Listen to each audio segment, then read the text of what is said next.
Yeah, that group can just go on and on and on. That's right. It's IRATE Prostate here. It's Thursday. What's up, cyberspace cadets? You know what that means? It's time for Hot Takes with my man, the Butter Baron's in the house. What's up, dude? What up, fam? How you doing? What are we watching today? Well, today on the agenda is a movie that is available. It was a documentary that was put out really in late to 2018 by, of all people, Ricky Lake. And I've read an article about how this happened and everything. But if you don't know who Ricky Lake is, this is Ricky Lake. You recognize her. She did one of those like Wendy Williams, You're Not the Father type things for years. But she got what's famous. The name of the show, though? It was the Ricky Lake Show is what it was called. No. What the movie we're watching? Okay, it's called Weed the People. That's right, fam. But it's not Weagle D's the People. Oh, damn. You can't do that on air. All right, sorry. All right, so and this is the role that Ricky Lake got famous on was playing Tracy Turnblatt in the original Hairspray movie by John Waters. So that's the Baltimore connection there, people. So, but yeah, that's how she got famous. And what happened is that she and her husband. It's really interesting because they refer to her as her widowed ex-husband. Like she was either widowed or she like exed him and then he killed himself or some shit, but he committed suicide. And he had sought cannabis as a possible treatment for his bipolar disorder. Usually bipolars are known to commit suicide on a higher scale than just depressed people, even profoundly depressed. It's because of the highs and the lows, right? The contrast is just ridiculous. Anyway, and all right, so so he was listed as a co-producer in a couple of articles, and then I don't know, it's really weird. But and then this lady is Abby Epstein. And she is the person that directed it. So basically now we have the creative team behind this movie, Weed the People, and Brian and I are going to move to the slideshow page where we got all kinds of yeah, got some new stuff, some brain scans, got a background that I'm proud to have. As a matter of fact, Are you going to go over that article you sent me? You want to? Yeah. I mean, well, I went and I looked at the sources for the article, and I went there. So I went to the NHI. I think it's NHIB or NCBI. I always forget which acronym's which. But the NCBI actual study on this, which is pretty interesting. Why don't you talk? Yeah, I'm going to give you the science part of this shit, okay? Because you're better at explaining it than I am. Well, I mean, I'll go ahead and I'll copy the link and I'll drop it in the chat for you guys. That's so you guys can see what I'm talking about. Here we go. Boom. There you go. And you guys are seeing a bunch of brain scans and shit because the movie focuses on, with a lot of these cases, the tumor shrinking quality that cannabis seems to have. Okay? I don't want to get... See, when you get to the point of where it's science, there's not a lot of studies to back it up because marijuana was prohibited because it was scheduled as a Scheduled I substance and with heroin and LSD. Yeah. Which is like, taking beer and saying it's fucking,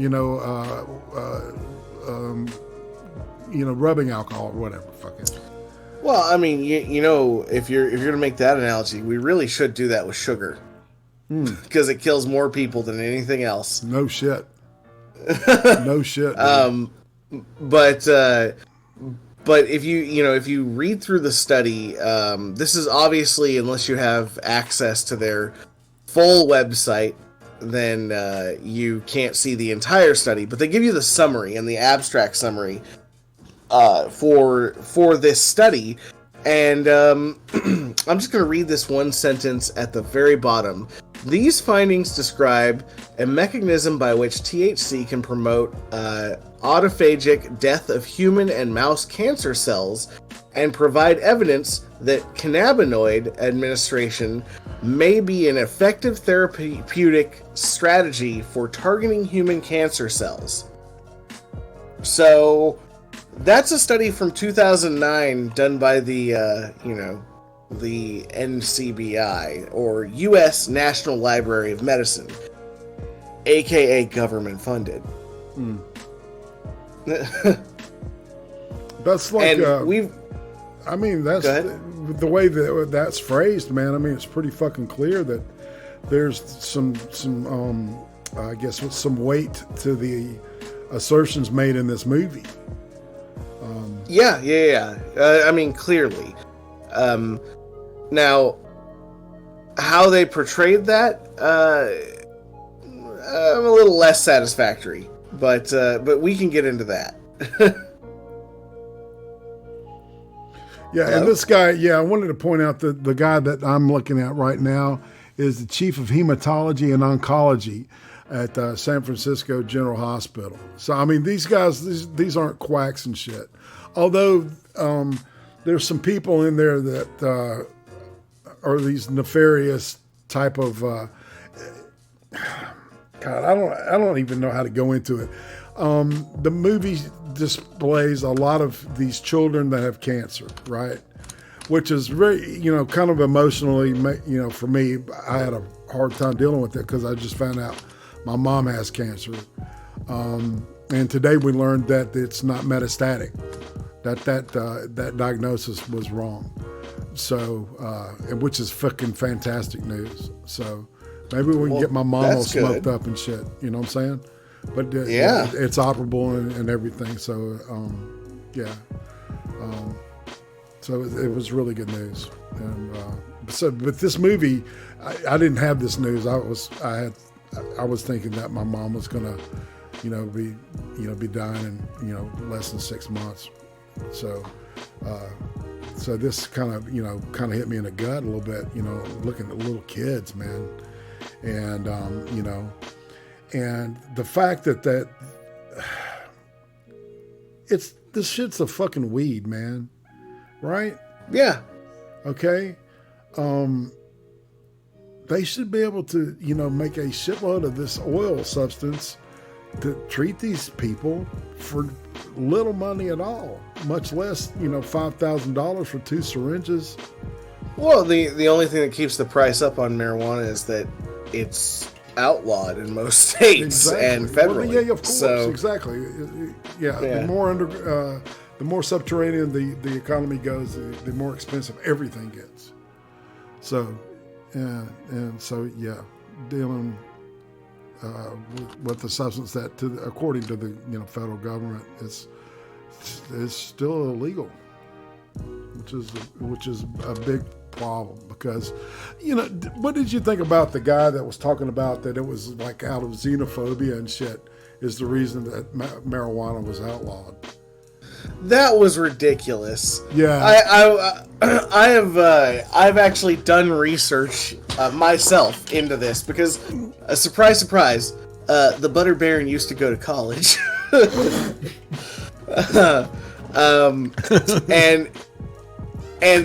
there's so I don't know, the history of marijuana is very interesting. A lot has to do with the inspiration for the movie Reefer Madness. And the fact that what inspired it, that the guy who murdered his parents, I'm trying to remember his name, but it went on national. Yeah, it went on national news, and national news in the 1920s and 30s is one of 2 or 3 channels. Well, actually, they had no television back then. It was all radio. It was. Sorry, radio. Yeah, it was Columbia and I think 2 other major broadcasting companies, and everything was local pretty much after that. Yeah. But then you get this movie Reefer Madness that comes out, and you've got a bunch of anti-sentiment towards it, not due to race or anything, not specifically, mostly because of a lot of different reasons. Some of them being that hemp could wipe out the cotton market, stuff like that, and the paper, it could, and the paper industry, yeah, exactly. That was Randolph Hearst had a big hand in making sure he putting his money in the correct places to ensure that it became illegal. I don't know, man. It's just every time I watch movies like this, it fucking infuriates me that it just doesn't make any. It's just fucking stupid. I mean, when you get down to it, that this shit has been illegal as long as it has, and it's not because I'm an advocate or anything, because I might partake about, it's illegal where I am, so I can't use it here. But, if I go to Amsterdam or something, Yeah, pretty much.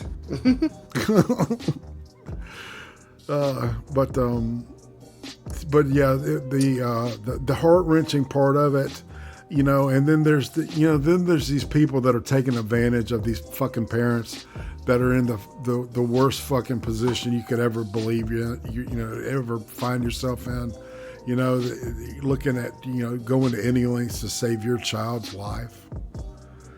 Yeah. I mean, so why don't we start with the beginning of this documentary, where a bunch of these people are talking about how their children have cancer. There's one that he was 17 in this documentary, and he was diagnosed when he was 15, and they were like, you're basically gonna die because you have 20 tumors in your lung, and you don't really have a chance of living.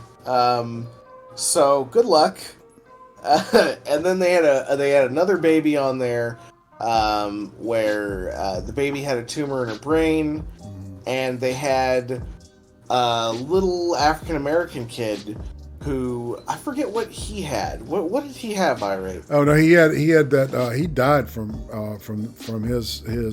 I mean, it was like stage 4 brain cancer, and it was like the doctor was like, "There's nothing we can do but make him comfortable, really."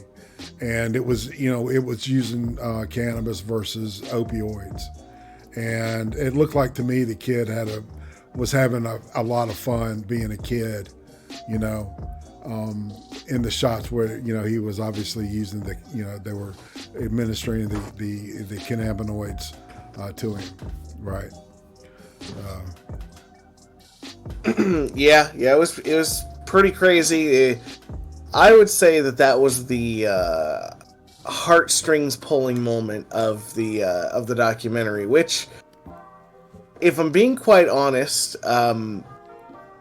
in a documentary, so between making a documentary and making a movie, right? A movie is telling a story.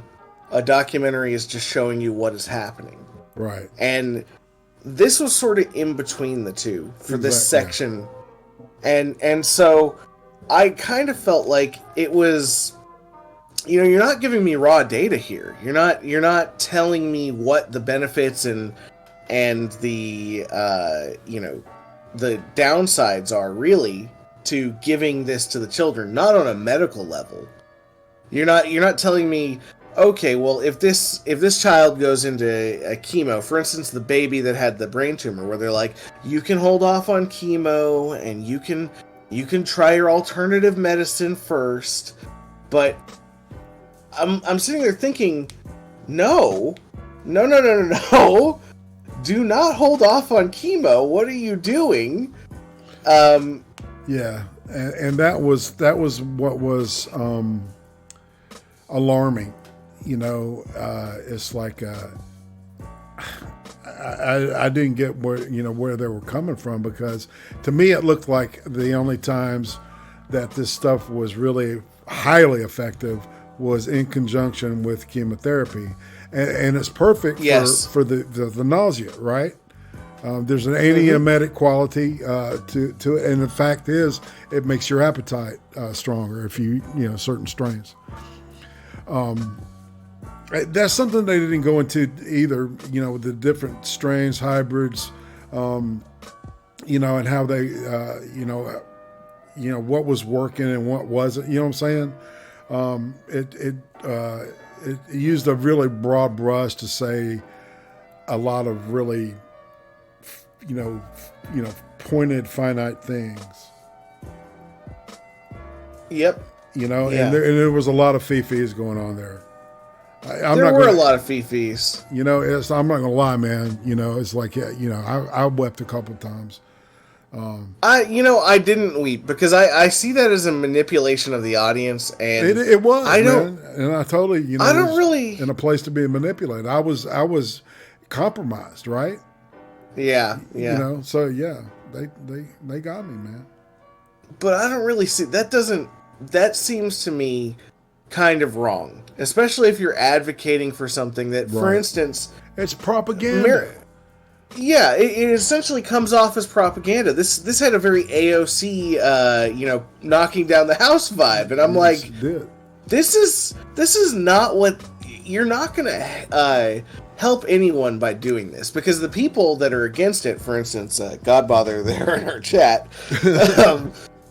are going to look at this and go, propaganda, propaganda, propaganda. And then the other half of people that were already for it are going to be like, yes, this confirms, what I thought about it. It's helpful, and we can stop doing chemo. And it's like, oh my God, no, you cannot do that. Do not do that. Right. And there's a couple of doctors in California, and if you listen to the doctors, they're saying this stuff, right? They're not saying using it in lieu of chemotherapy. They're always the MDs are always recommending they go with the combo. Absolutely. Right. Yeah.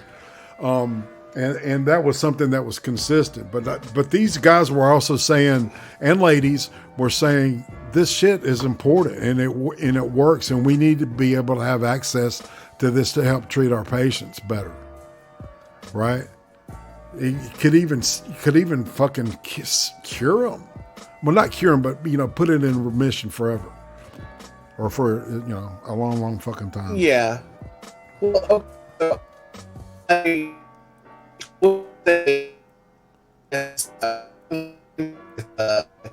oh, your robot there.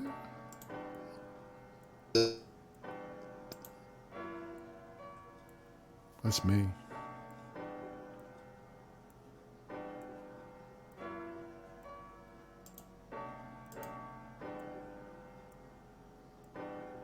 Oh, great. All right, check. Hey. All right. We're back. Brian. Hey. Hello? Yeah. Okay. You sound good. I don't know what the hell that was. Yeah. Discord's been doing that lately, man. Discord had an update today. It's acting funny. And so did fucking OBS. OBS updated too. They both updated on the same day. Yeah.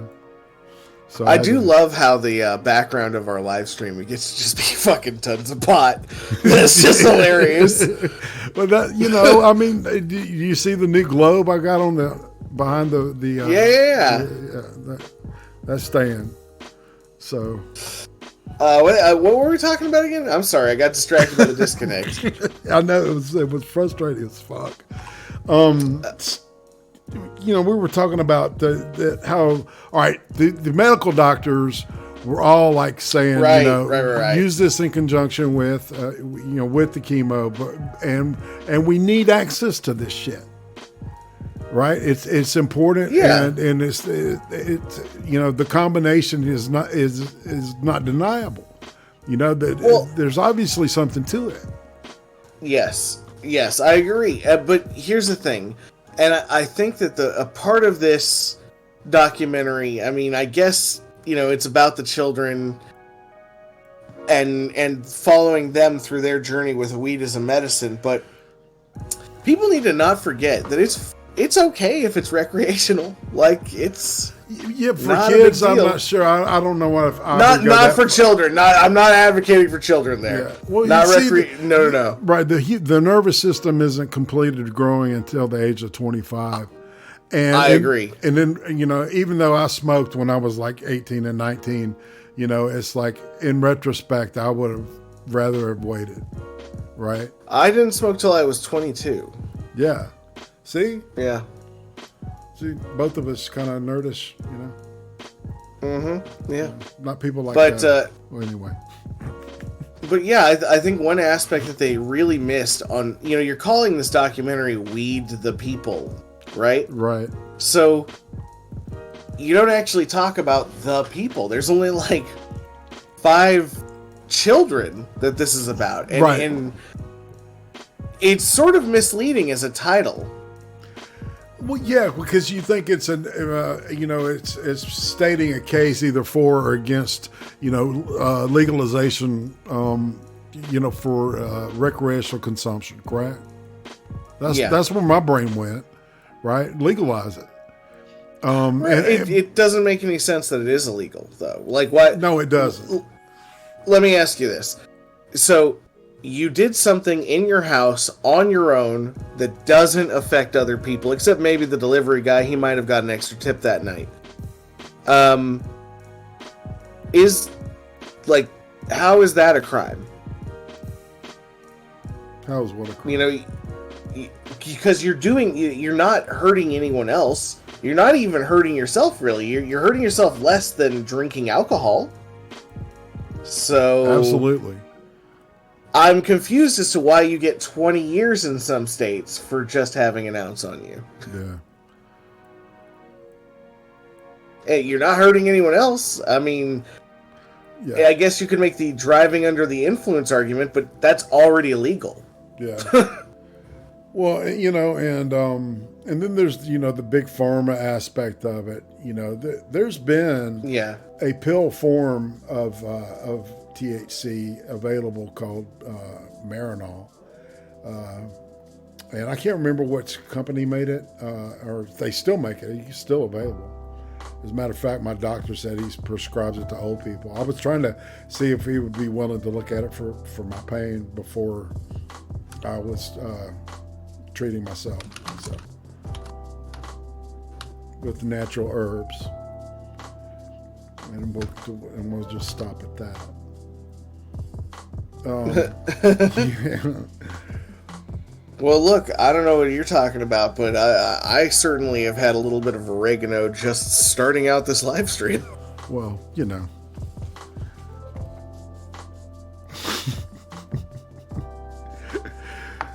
So, all right, let me pick it up here.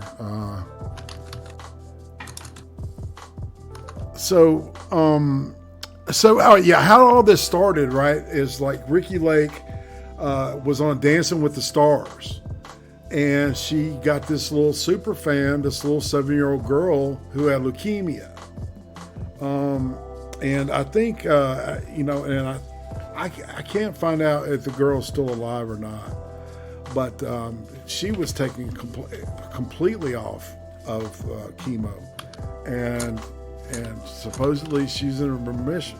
The last I heard, and her name is Michaela, and I think she was in the movie, if I'm not mistaken. I mean, that's the reason she made the movie, is she said later. Yeah. After she said that she made it because of her ex-husband who killed himself. So, well, I gotta commend Ricki Lake. Well, she might have been stoned when she, what I'm saying? It's hard to know sometimes when you're stoned. So I'll give her that. I gotta commend Ricki Lake on not actually putting herself in it. No, exactly, man, and that's something that's very. I respect the fuck out of that. She's not like getting on there and getting all up in your grill and shit. Shaming you. Look,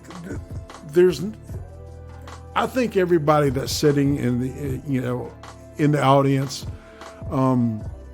pretty much agrees that it should be at least legalized. You know, for especially medicinal reasons. Nice purple hair right there. Tree. And then some gold too, man. Just saying. Absolutely. Welcome to High Times, the show. What up, fam? We got the dankest dabs for you on this show. Some purple and we got a new snifter in.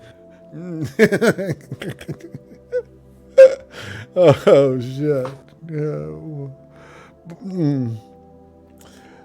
So yeah, and Lake was trying to help a 7-year-old girl who had become a super fan of hers of watching Ricky Lake on Dancing with the Stars. Lake researched a variety of integrative therapies to help the young girl through a brutal chemotherapy regime. Okay, so she was on chemo. Ultimately, they discovered studies about the anti-tumoral properties of CBD, THC, and next thing I knew, Ricky called me, and then that's the director, Epstein, and. So, what's do you have any information on the budget for this thing? Nothing. Or nothing? Because this wasn't a Netflix original, was it? I think it was. And I think Stone Monkey just throwed us some money and said, if I can pull the thing, it's a little slow. It's like, not that you needed to bait me to watch, but this topic works. And thanks for the $4.20. Yeah, my brother. Yeah, I like that. Me too. Shit, we're running hot. That was great. But yeah, so okay, so what did you think about, because there's in this documentary there is a lady who said that she started her little medical business so that she could help other people because she found that she was not doing too well. And wasn't living her fullest life without marijuana.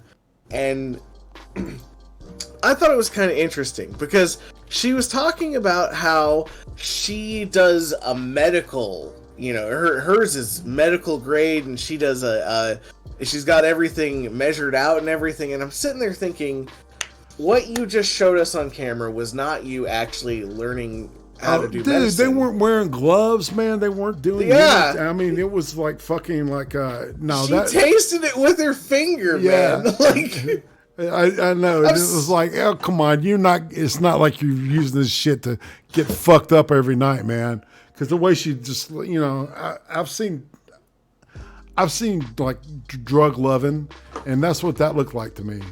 She was loving on that dope, loving on that weed.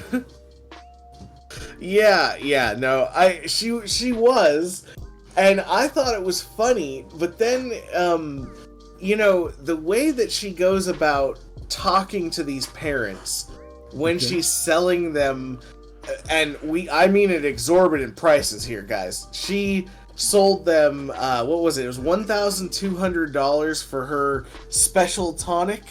Mm-hmm.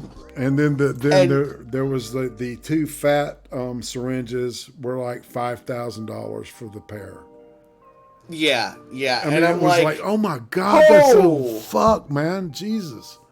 And they're in California where I live. This is when it was legal. Yeah. So I'm confused as to how any of these parents thought it was a justified thing that they pay that much for a syringe full of essentially, hash oil. Oh, come on, dude. They were fucking, they're held at gunpoint. Their kid is fucking dying, man. Yeah, but think about that. Around. All right, let's get psychological about it. Think about us. All right, humanity, we're finite beings. We have a beginning, we have an end. Through life, mankind has had this concept of an afterlife. And what the afterlife really is is the continuation of our genes. All right. Yeah. If you really want to get real with this shit, right? And so that's I'm sure, not just because it's the love thing, but which occurs in a primitive part of the brain. This is like this is some kind of survival instinct thing, right? And then there's the love involved, right? So it's like these people's hearts are fucking just in knots, man, and these people take advantage of them. Yeah, give me $5,000. Yeah, I'm sure. Yeah, I mean, maybe once, but after I don't know, because that $5,000. Can you imagine that? Can you imagine? Hey, I'm gonna need $5,000 for these 2 little syringes of oil that I made like 20 of them for about $500. Mm-hmm. Like, oh my god, I would just slap that bitch right there. I would just be like, no, nuh-uh. you get the fuck out of my house. Like, I could not believe that woman. And then, later on in the series, in the documentary, you get to see her sort of get angry at a woman who started doing her own thing with another person, right? But another, it's like almost like it's like a Mary Kay approach to this shit, right? And there's the home creation. It's like, well, we got to decarboxylate it, right? Which is basic knowledge. We had to figure that out, and then you mix it with oil, and then you strain it, blah blah blah. You got the oil, right? Yeah, pretty much everyone knows how to do that. There's a way, but they're not using fucking sterilized equipment, are they? No, they are definitely not using not pharmaceutical lab grade. That's what I'm saying. No, and there's a way to do that and have it, pharmaceutical graded, right? I'm getting a little tongue tied over here.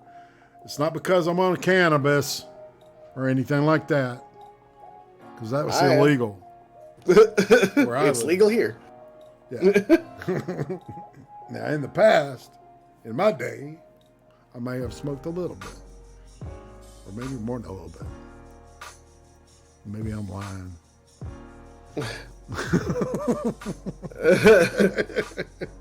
But man, I thought we would get joined by Brittany and fucking all these people, man. They just bailed on us, man. It happens. I mean, I think that some of them had some things to do, some IRL things. Stone Monkey is on the weeds. He's all potted up. Hey, Monkey, you want to join us, dude? Shit, hop in. This is I think this is a topic that's been long overdue, man. He injected 3 whole marijuanas. That's great.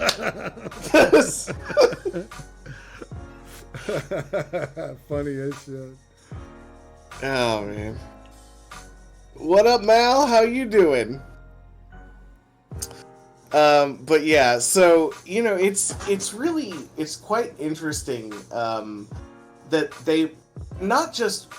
So she got mad at this mother who left her and started doing her own thing, but the mother that went and started doing her own thing too, they all have like this, you're absolutely right, a Mary Kay vibe to them, but it's also like this holy faith in marijuana, which... Well, and I was going to touch on that, was the religious aspect to a lot of these people. We're seeing, this because it's a natural plant as a gift from God. Which, back in the day, a lot of Native Americans thought the same thing. It was a gift from the great God. Well, yeah. But there's this whole thing. There's this whole like religious push for anti-vaccine and no GMOs and all that shit, right? Well, okay, so I do the retarded side of that shit.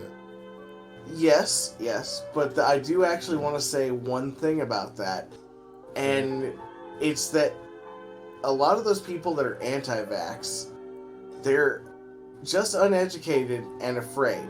Mm-hmm. And in some ways they should be, because the schedule that we have is very, very early on in life. It's the medical schedule we have is what's called a broadband wide schedule. So it's better for a large population of people than it is for the individual. Right. Meaning that if you had taken those immunizations, maybe at age 5 instead of 6 months old, you might have less side effects, right, or more. Sometimes it depends on the which vaccine you're taking, but a lot of the ones that have really bad problems when it comes to children, for instance, the mumps and rubella one, right? Mm-hmm. If you go to the CDC website, it says right on the CDC website that it causes it has a 3% chance of causing brain damage. Now, do you think one of these people that's uneducated... 3% or is not 0.03%? No, it's 3%. 3 solid? Okay. Yeah, 3 solid percent. That's a good chunk of people. Yeah. That's a large number, man. Yeah, it really is. Out of 324 million people, that's a good number. So do you really think that somebody who believes that, vaccinations are bad, or maybe they do cause autism, is going to be able to tell the difference between brain damage and autism? No. Yeah, because it kind of looks the same. Right. So that's something that you as a parent, you have to study. You have to go out and you have to do the work to figure out what you're putting into your child's body. And if you think that, it's this one thing you don't want to do for your child, then, it's shitty, and the child's going to probably get that vaccination when they turn 18. Like, you see this huge wave of people vaccinating themselves when they turn 18. But it's also... there are some legitimate reasons to be fearful of, Mm-hmm. To dismiss everything is to not be scientific about it. Well, of course, Yeah. because you can't rule anything out until you've ruled it out, right? You have to consider it to rule it out.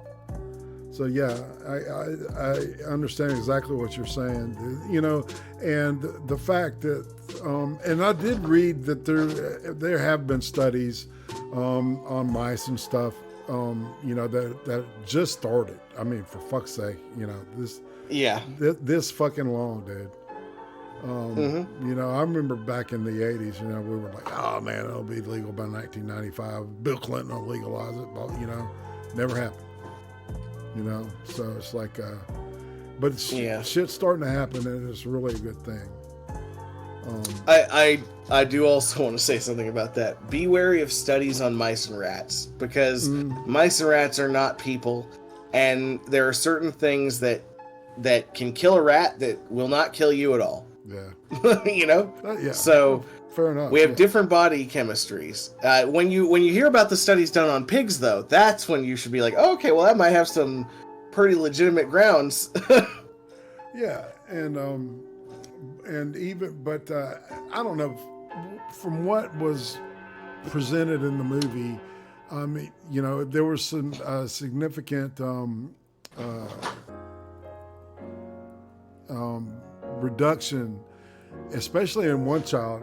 It was a little girl with the scared mom and shit. The tumor was shrinking, and they wanted to attribute it solely to the THC. But they had mixture. Yeah, they were both. They were doing both, right? And it shrunk, and it was in remission at the end of the show.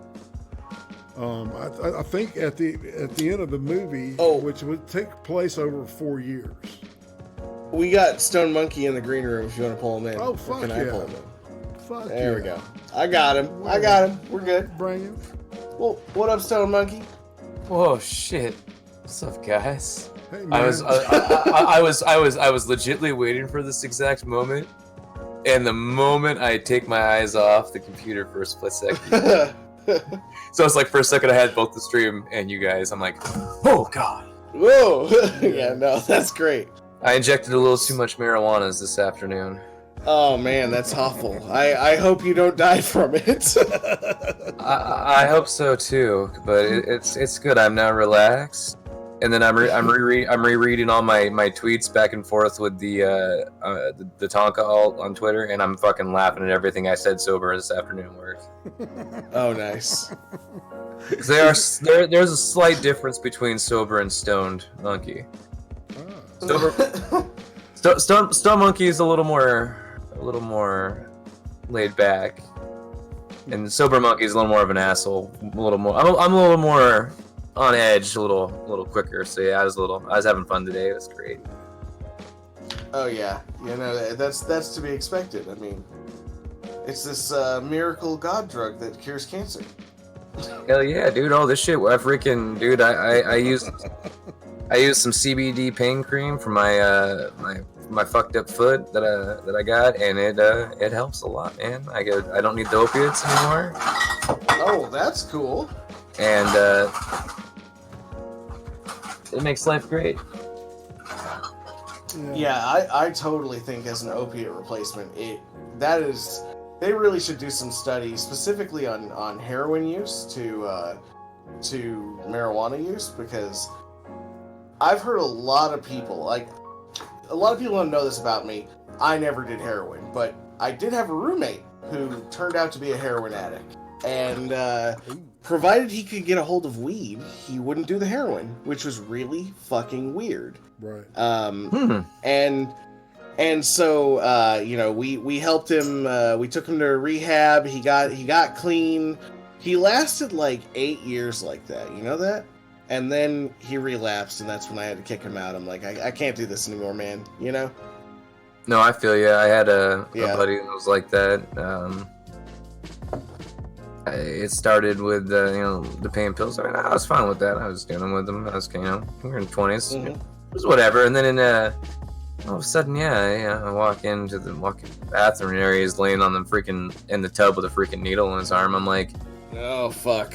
Closed the door, walked out, and was just like, yeah. And that was about the last time I talked to him. And it sucks because he was a decent guy. He wasn't the best guy by any means, but I mean, I felt bad for his daughters and his ex-wife having to deal with that. Because at first it was like, oh fuck yeah, man, it's my drinking buddy, and then all of a sudden it was just like.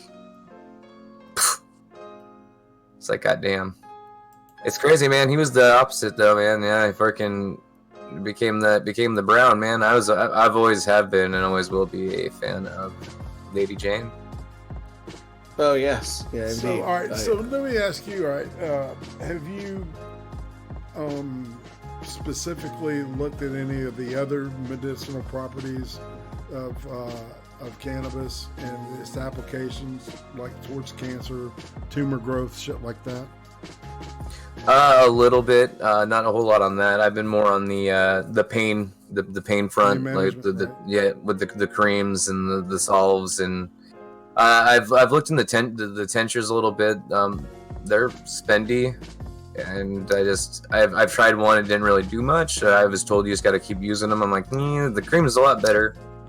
Yeah. But yeah, for me, it's the pain thing, and also it helps a lot with the minus when it gives you the anxiety. It helps with the anxiety, and and it slows me down. I don't usually come on YouTube's on streams or talk with people when I'm sober too much because I am very speedy. Well, to be honest, the only time I've ever had anxiety from it was I made a birthday cake for one of my friends for their birthday. And when I did it, I made, I want to say 2 pounds of butter, and I put the whole thing into the cake. Oh. Yeah. Yeah. It was that night, man, that you were on this Cream stream and you didn't say shit. And that was. And I DM'd you. I said, dude, are you okay? And he's like, man, I am so fucking stoned. Blah, blah, blah. It was funny as hell, man. You cracked me up. And I gotta go. Boom, and you were gone. Yeah, I gotta go. I'm freaking out, man. It was funny. But yeah, no. So that was the peanut butter cookie night. But that's a whole different story. This one, when I cut the cake, it was I don't know. Have you ever had like an ooey gooey version of the cakes where they don't rise very much? They're very thick, like a brownie. Yeah. Yeah. Right? Yeah. Well, that's because all of the butter in it, obviously, it just turned it into one thick, crazy brownie. So it's like a mass, and it has mass to it, right? Oh yeah. So I cut myself a nice big pie wedge of it, and I cut the guy whose birthday it is a big old pie wedge, and we both had some, right? And 23 minutes later, because our girlfriends were both there, 23 minutes later, I'm like, I gotta go home, and he's like, yeah, I gotta go sleep. And I get home, and I'm like, are the cops coming? Are the cops coming? My girlfriend's just like, what the fuck is he talking about? Go to bed. This is ridiculous. Yeah, I felt terror for the first time in my life that day. All right, imagine a kid like going through something like that. See, the psychotropic effects, when it gets to that point, right? Where that's usually with sativa dominant shit, right? Yeah, the point of being too high. Yeah. Or the heart rate thing. Yeah, I had a seizure one time. Ooh. Oh shit. Yeah. That's way too high. I've never had that. Yeah. Well, it was a set of circumstances. The Miss Monkey was giving me a neck massage, and I had what I like to call the Super Bowl. It was 2 grams of dank, stuffed with 3 grams of hash, rolled with a gram of oil, and then I rolled that all up in a bunch of keef. I got about moon rock. Pretty much before that was the thing. So it was like 6 grams worth of just dankness. I got like 2 hits in, and I kind of looked at her as she was giving me the neck massage. I'm like, hey, sweetie, I don't feel too good. I think I might be having a seizure. And all of a sudden, all of a sudden, I'm on the ground. She's like, she's all looks at me, and my roommate's mom's all looking at me all crazy. I'm just like, what happened? They're like, you had a seizure. I'm like, fuck. And sadly enough, ever since then, I have to really watch how high I get because I get the anxieties. Yeah. It's a little dab of do you, man. That's the way I say it, Yeah. I learned right before I turned the 30s that to be smart, a little bit smarter. Don't smoke your whole stash in one sitting, monkey. What? No. String that out. String it out a little bit. Cause I used to smoke way too much. I was going through like an ounce every couple days. Now it's like about an ounce a month. Doing good. Yeah, I can get on board with that. So what do you think, Monkey, about the documentary? Did you watch it or? I have not, but I am going to now because it does sound very interesting. But I am all for legalization, because there is quite a lot of medicinal properties in this, and there's a lot of uses for it, and we shouldn't be taking that, keeping that from people. I mean, what the fuck? What the hell is that? What the hell is that shit? Yeah, Let the people have their medicine. I want to know what patents the U.S. government has on cannabinoids, and because I found that to be interesting. When they talked about that, Brian, did you do some research on that? I didn't really get a chance to do too much research on that. Okay. I know that they have a patent on it. Right. The only thing I can think of that they would, as the government having a patent on it, it's first of all, it's sort of hard to say that they would have a patent on all of it because you've got different strains and technically they're at a certain point, different plants. You know, a full sativa is different than a full indica. So it's like, I don't know exactly what it would cover. And on top of it, the only other thing I can think of that they would have a patent for is if they were going to make it federally legal. Because then it could become a large export. Which would be a really smart idea. It would be. Yeah, this is, you know, it's like, and I live in the Greenbelt, man. This would be the perfect place to grow it. Because I mean, I got lucky. I live in Washington, so we were one of the first states to go full legal. Yeah. I couldn't believe that. There's so many believe fucking you people beat from us. up there, man. Yeah, well, I won't lie. I knew it was gonna pass when my my stepdad was like, "Oh, I'm gonna vote for legalizing pot because you know what, that's a good idea." And he was, very anti-weed. When I was a teenager, I came home with a freaking with some really bad allergies. My eyes were red just before I ever smoked weed for the first time. Oh my god, dude! I got my ass beat to shit because he thought I was high. Holy shit! And it was like, and then when I started smoking weed, it was funny because he had no fucking clue. He never paid a single bit of attention. I was just like, it's like sneak in back in the house, run straight to my room, just close the door, and just grab a book, just pretend like I'm reading. It was great. But yeah, it was like when it was on the ballot, I was just like, well, you know, of course I voted for it. I wasn't gonna not. And it was just like, yeah, he's like. It's like the night that passed, I was working at a local fast food joint. I tore that motherfucking place up and then went home. Nice. I was excited. I was so excited. I was just like, fuck it. Went outside, started sparking up. I was like, all right, this is great. It's my last night. Well, what would you give this out of 10, Irate? Okay, well, I didn't give the Rotten Tomatoes average. All right, is I take the audience score versus I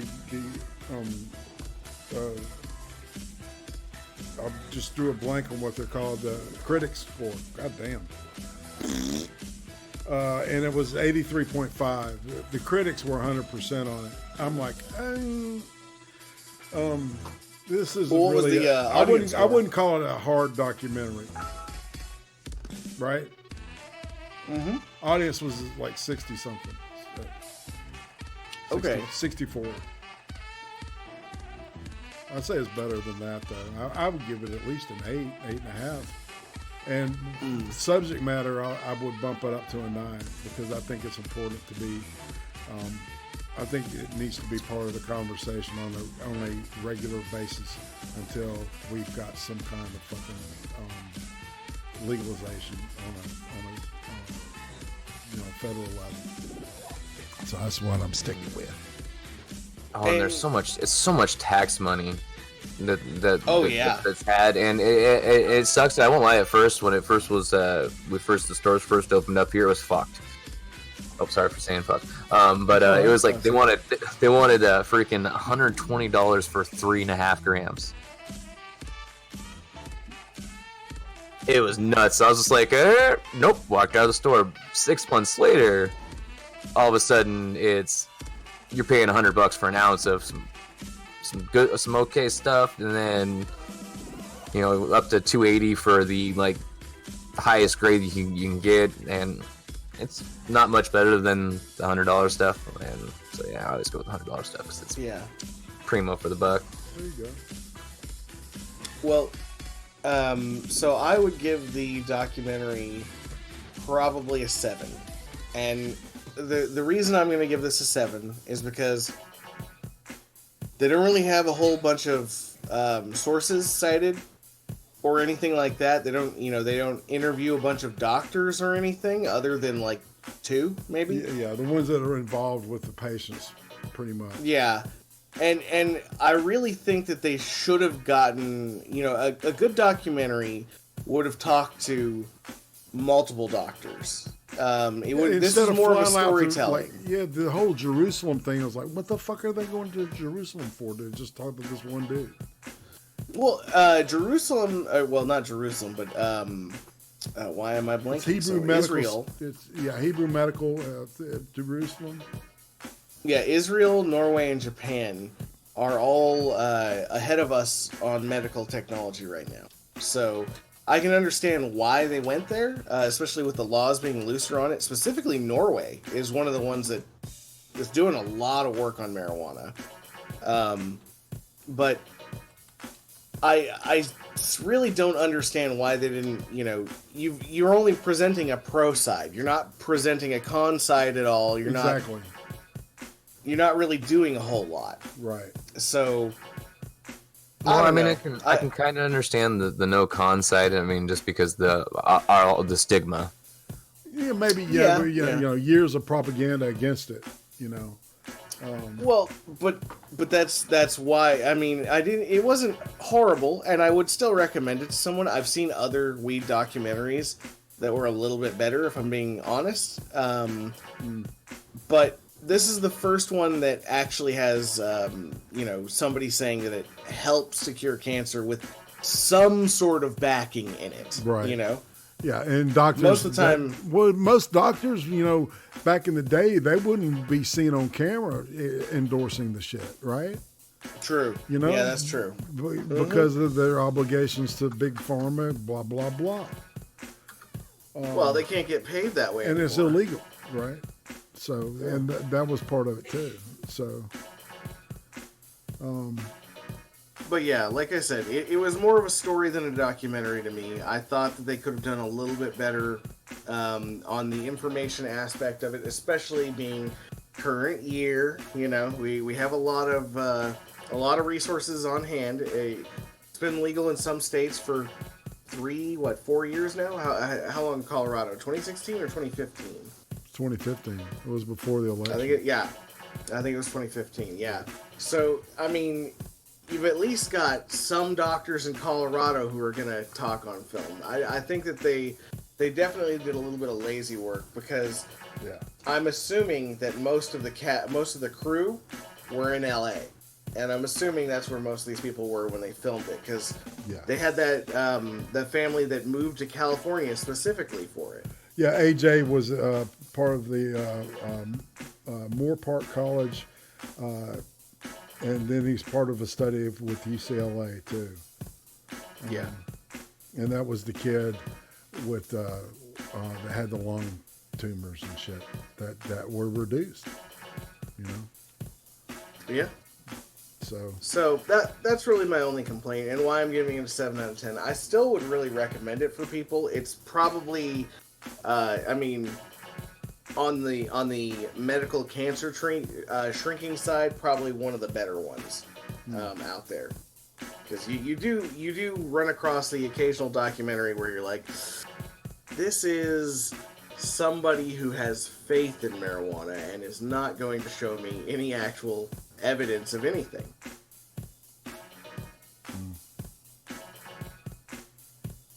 Yeah, because it's I see exactly what you're saying. Yeah. But shit, are we at the ending place? We're actually over. Are we at the ending point now to talk? God, what are we doing next week, fam? I had a great time, man. That was a good show. Fuck, you give me money and then come talk, man. Fucking duck. Do my work. Well, hell yeah, man. Shit. Well, hey, I appreciate it, man. When you're like, hey, you want to come on? I'm like, put my cigarette out. I'm like, yep, I'll just go jump back inside the house. Yeah, and whenever I say that, man, hop on in. Shit. Hell yeah. That's right. Cocaine Island. That's next week. We're gonna go to Cocaine Island. You guys that ain't should saying, really watch man. It.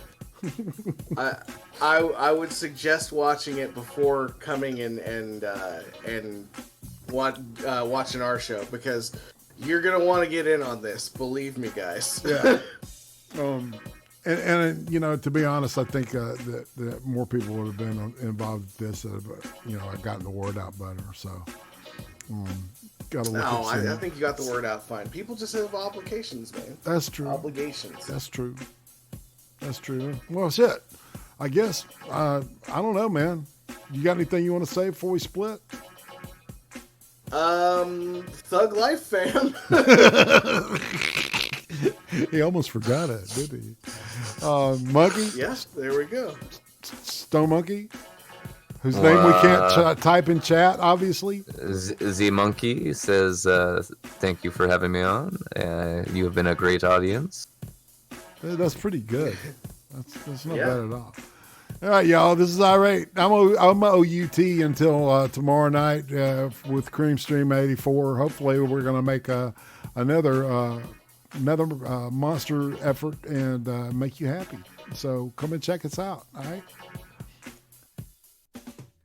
Every week on Friday, 10 p.m. Eastern, the Cream Stream, the weekly world news for YouTube. Sundays, 5 p.m. Eastern, the ice cream interviews. Fascinating people. Fascinating people. Thursdays, 8 p.m. Eastern, hot takes with the Butter Baron. Watching horrible shit so you don't have to. Subscribe to IRATE Prostate now.